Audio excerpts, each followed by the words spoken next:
Bonjour et bienvenue sur La Buvette. C'est le podcast qui fait du bien et c'est le podcast où l'on parle de vous.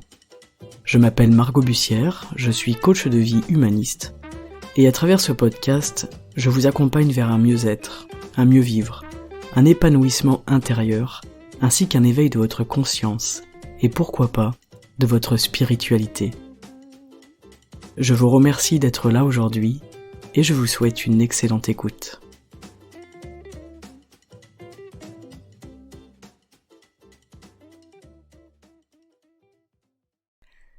Salut les amis, bienvenue aujourd'hui pour un nouvel épisode. Alors aujourd'hui j'avais envie de vous parler de plusieurs petites choses, j'ai regroupé ça dans cet épisode.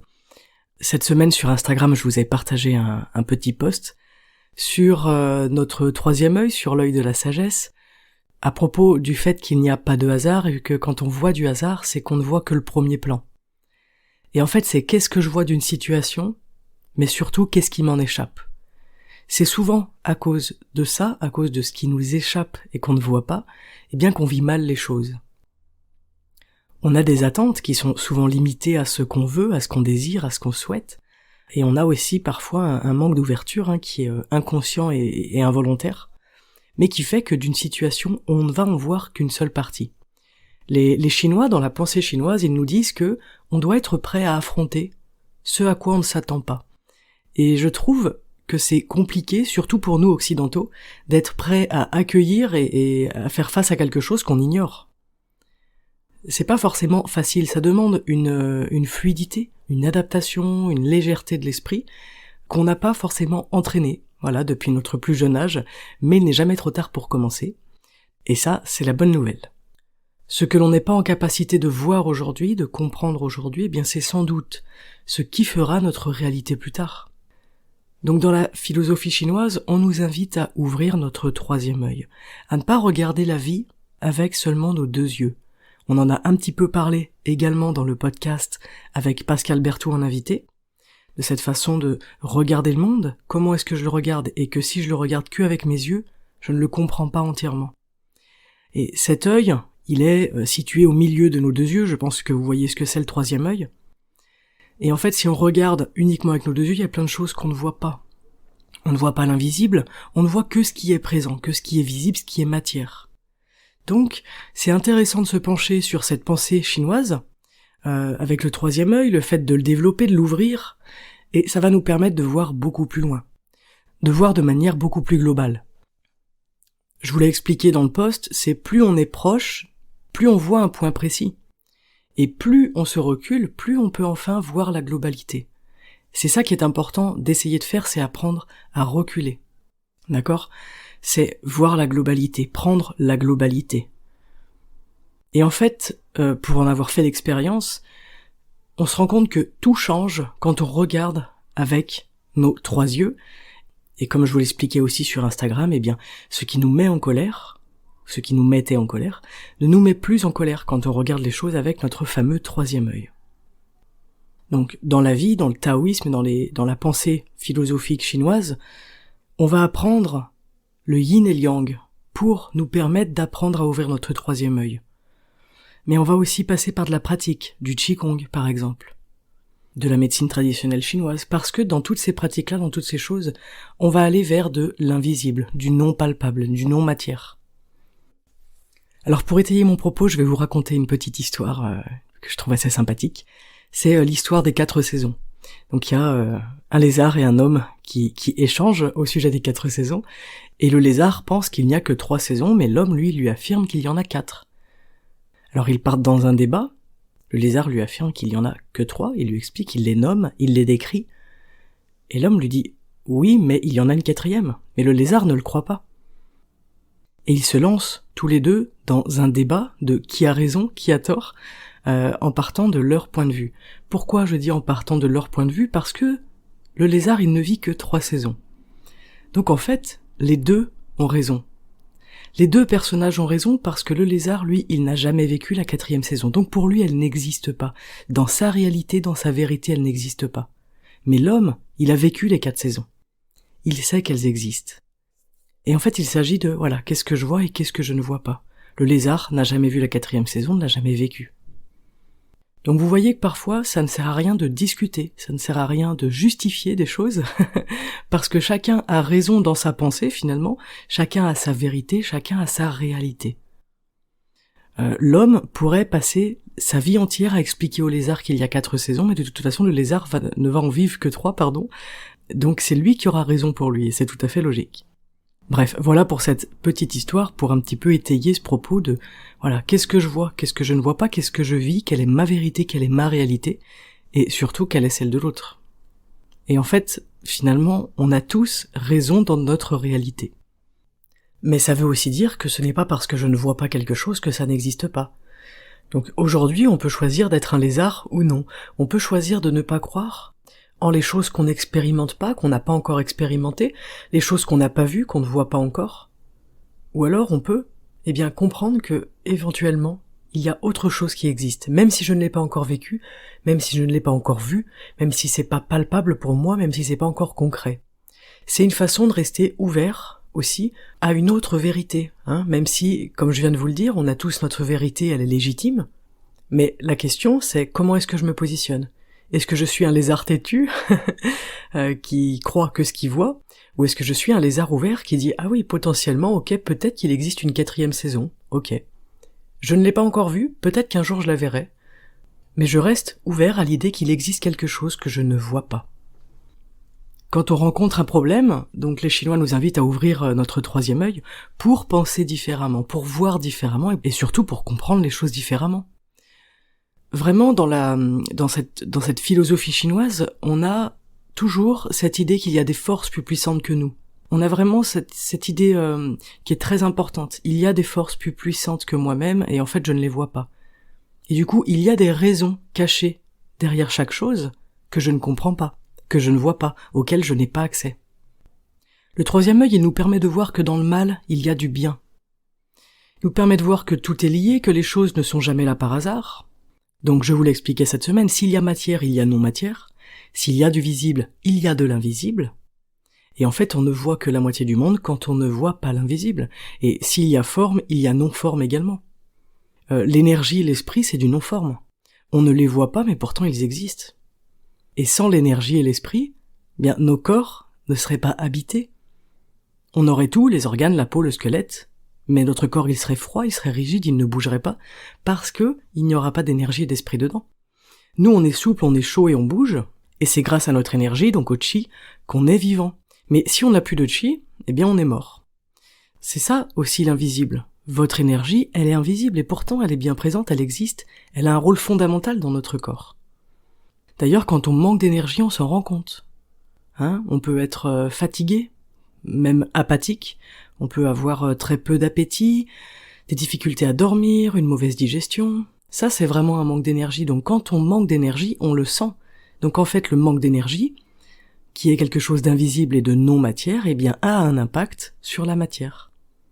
La médecine chinoise nous informe qu'en fait, c'est le non-matière qui dirige la matière.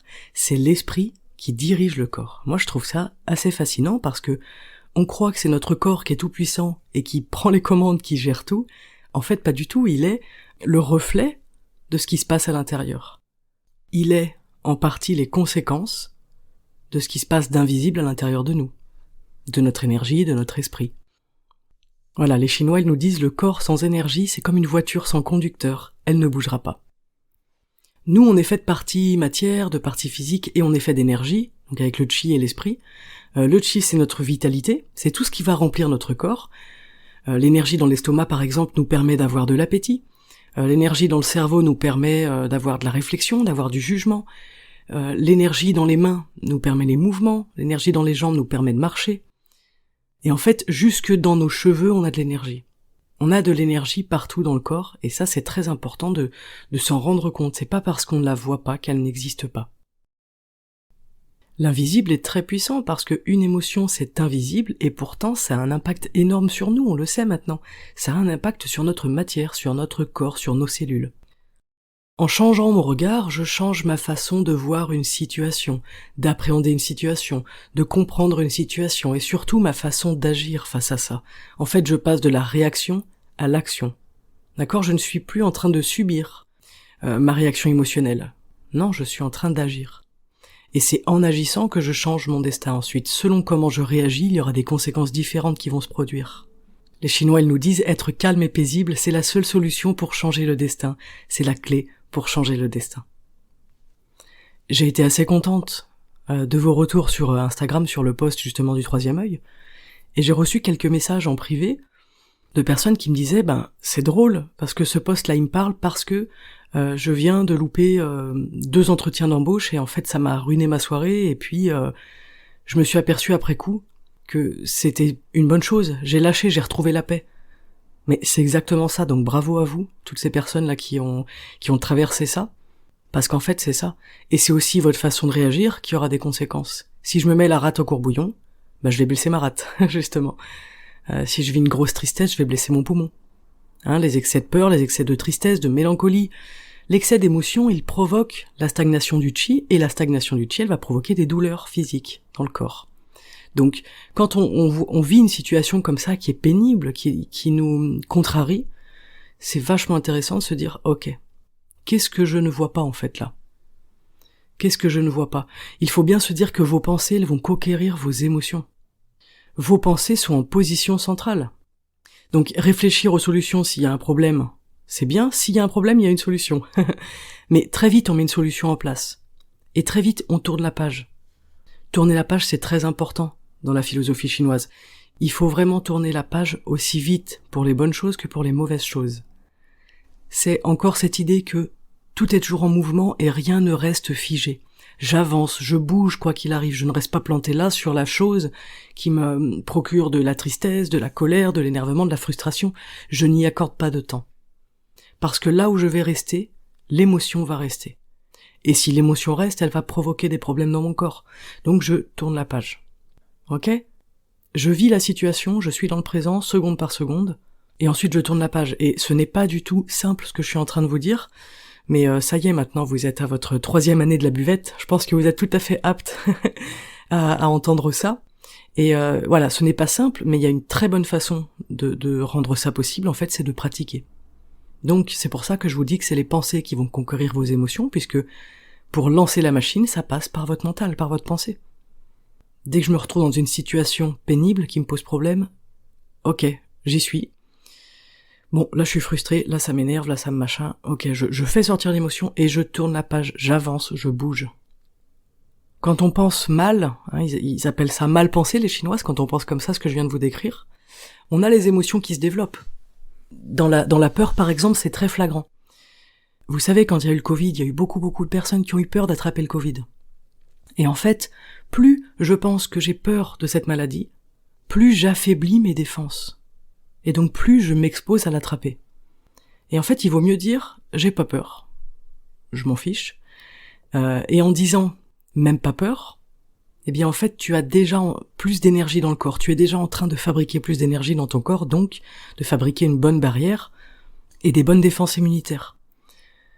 Alors je vous l'accorde, des peurs, on en a. On en a tous les jours. Donc encore une fois, c'est la pensée qui va conquérir mon émotion. En me disant et en disant à haute voix, même pas peur, j'envoie un message.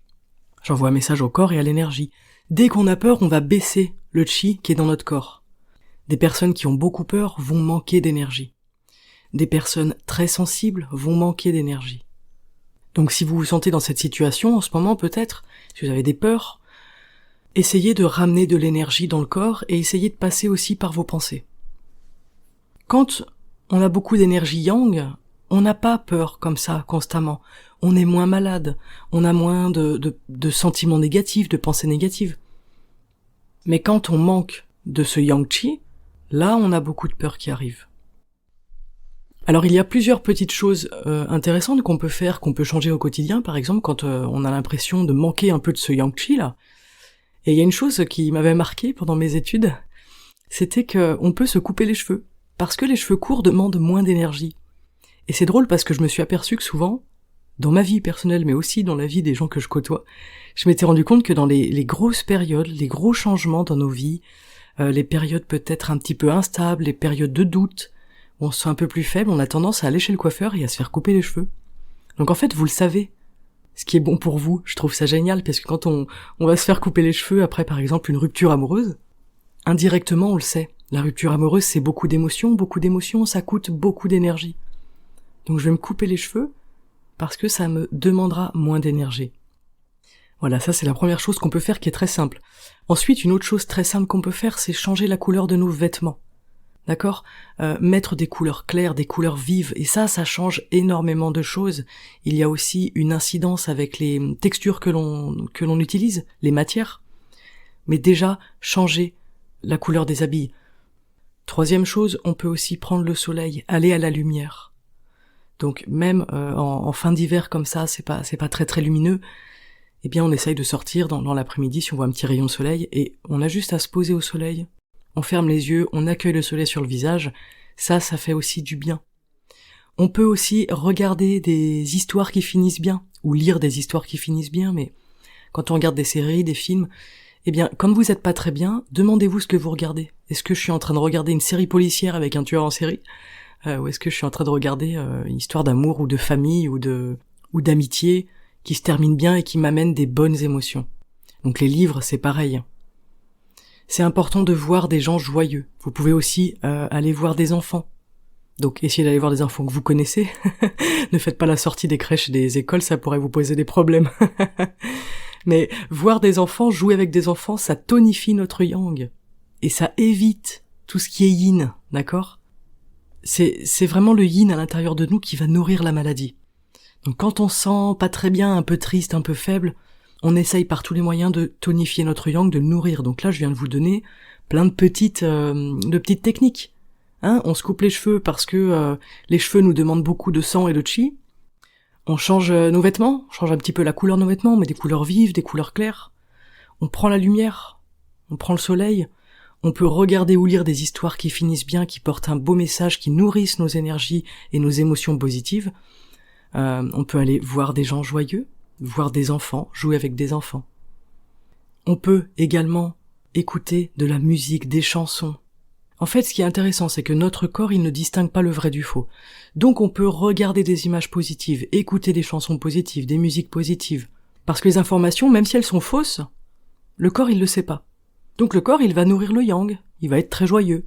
Il va devenir joyeux, et il ne peut pas distinguer ce qui est vrai ou non. Donc en fait, là, encore une fois, avec votre pensée, avec votre troisième œil, en voyant des choses que la plupart des gens ne voient pas, vous allez créer votre monde, un monde qui est différent, un monde qui va être, effectivement, un peu plus joyeux que le commun des mortels. Le monde triste, on choisit de ne pas le voir, parce qu'on se crée un autre monde, et notre corps, il ne va pas distinguer le vrai du faux. Et ça, je trouve ça génial. Donc il ne distingue pas le vrai du faux par les images, comme je viens de vous l'expliquer. Et en fait, je choisis de me créer mon petit monde à moi, ma petite bulle, dans laquelle je suis toujours connecté au monde, je ne suis pas déconnecté, en retrait. Mais en fait, qu'est-ce que je mets dans ma bulle ? Comment est-ce que je nourris mes jours, mes semaines, mes mois, ma vie, en fait ? Qu'est-ce que j'écoute comme musique ? Qu'est-ce que je regarde comme film ? Qu'est-ce que je lis ? Comment je m'habille ? Qui est-ce que je côtoie ? Dans le bouddhisme, ça existe ça, et ça s'appelle « utiliser le faux pour faire le vrai ». Je trouve ça super parce que je voulais vous faire un podcast sur l'imagination, mais en fait ça rejoint ça, c'est-à-dire qu'on peut utiliser l'imagination à notre service dans le positif. Parce que le cerveau il sait pas ce qui est vrai et ce qui est pas vrai, il réagit au niveau des énergies, il réagit à la pensée que l'on a. En fait, l'organique suit le psychisme. C'est ça que je vous ai dit tout à l'heure, c'est que c'est l'invisible qui a prise sur le visible, donc notre organique suit notre psychique. C'est génial. D'ailleurs, regardez, si vous voyez quelqu'un de souriant, ça vous fait sourire, ça vous fait du bien. Mais c'est génial, il faut en profiter. Donc voilà, comment un petit peu nourrir son yang, et puis faire ça de manière différente, c'est-à-dire que c'est pas en allant m'acheter un nouveau bibelot, une nouvelle décoration, en allant ou dépenser de l'argent, ou en allant manger. Des fois, on a un petit peu ces compulsions. Alors moi, j'ai absolument ce genre de compulsion. Quand je suis pas bien, j'ai envie de sucre, c'est affreux. Malheureusement, toutes ces choses-là ne me font pas du bien, ne nous font pas du bien. Donc on va essayer d'agir sur un autre moyen, sur un autre plan. Et là, je vais agir sur l'invisible, sur ma lumière, sur mon yin et mon yang. Comment est-ce que je suis à l'intérieur ? Est-ce que je suis trop yin, je suis triste, j'ai froid aux mains, j'ai froid aux pieds, j'ai tout le temps envie d'être sous la couette, je manque d'énergie ? Ou est-ce que je suis très yang, je suis plein de vie, j'ai chaud, etc. Et en fonction, je vais aller nourrir l'un ou l'autre pour retrouver l'équilibre. Encore une fois, c'est toujours une question d'équilibre. Mais c'est vrai qu'en ce moment, là, en fin janvier, Pour la plupart d'entre nous, on est plus dans le yin, on est plus recentré, un peu dans le repli, et puis il fait froid, et puis il y a pas beaucoup de lumière, donc ça touche le moral. Donc si en plus on apprend une mauvaise nouvelle, ou alors qu'on n'a pas notre entretien d'embauche, ou alors qu'on se fait une fracture du coude, là c'est un bon moyen pour qu'on lâche tout, quoi. Pour qu'on se sente triste, qu'on se sente un peu dépassé. Et c'est là où on fait une erreur, c'est là où on ne voit pas ce qu'on pourrait voir, ce qu'on devrait voir, c'est là où on ne voit pas l'invisible, c'est là où on s'arrête à la matière, au visible. Vous comprenez ?